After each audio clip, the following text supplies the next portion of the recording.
Iran lang ho ang magkakaproblema. Wala hong problema yung mangyayari siguro sa China, South Korea, Singapore, Taiwan, Malaysia. Hindi ho tayo aasahan na magkakaroon ng malakihang magkakadisruption talaga itong mga bansa na ito kung saan tayo kumukuha ng finished product. Okay, sige. So kung Iran lang ang magkakaproblema, pero the fact na yung Strait of Hormuz ngayon, may advisory na nga, na hindi pa pwedeng daanan, may mga barko daw po na nag-U-turn na, etc.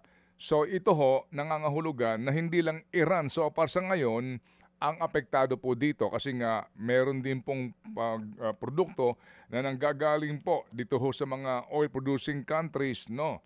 Gaya nga po ng Iraq, gaya po ng Kuwait, Saudi o maging Oman o UAE na dumadaan dyan sa strait na yan. Sir Ted, tama ho kayo. So initially no, pag maprolong ho yan, kaya nga ho, may meeting mamaya no ng 1:30 kay Secretary with all the importers and refiners of all products. Pag-uusapan ho kasi usual naman ho sa atin na kumukuha ta kay Brunei, Malaysia at of course itong ating United States, Australia, of course nandiyan pa rin ang Canada, hindi pa natin pinupuntahan yung South America, yung Brazil, for example. Venezuela, hindi pa natin ho pinupuntahan ng mga yan. So, yan ho ang magiging option natin to move away from Middle East. Pero Sir Ted, isa lang ho ang caution diyan. Pag ang pinag-usapan ho yung 16 to 17 million barrels per day. Ibang usapin ho talaga yan. Walang ibang bansa or group of countries na pwedeng pumuno diyan. So, lahat ho globally, magkakaroon ho ng pagkukulang. Wala hong ibang, US, nasa sagad na ho yan, 13 million barrels per day. And that is the top producer. Sumusunod ho dyan.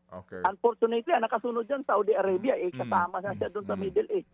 Pangatlo, of course, yung Russia, no? Russia, of course, may potential yan mag-increase. Pero I don't think so, kaya niyang mag-increase ng 16 to 17. Probably a few million, like probably 1 to 2 million. So US could produce probably another 1 million to 2 million din. Pero hindi talaga kakayanin yung 16 to 17 million barrels. Globally, there will be a crisis in oil supply. Mga kapatid, brothers and sisters, saan ka pa? Dito na tayo sa totoo. Dito na tayo sa True FM. Mga kapatid, mag-subscribe and follow po kayo sa social media accounts ng True Network PH. Yan po kami. Hanapin nyo lang True Network PH, Facebook, Instagram, YouTube, TikTok, and podcast. Mapa-Apple or Spotify man yan, mahahanap nyo kami. Lahat ng mga napapanood at napapakinggan nyo po sa programa, nasa social media accounts namin yan. So, paano mga kapatid? See you sa social media!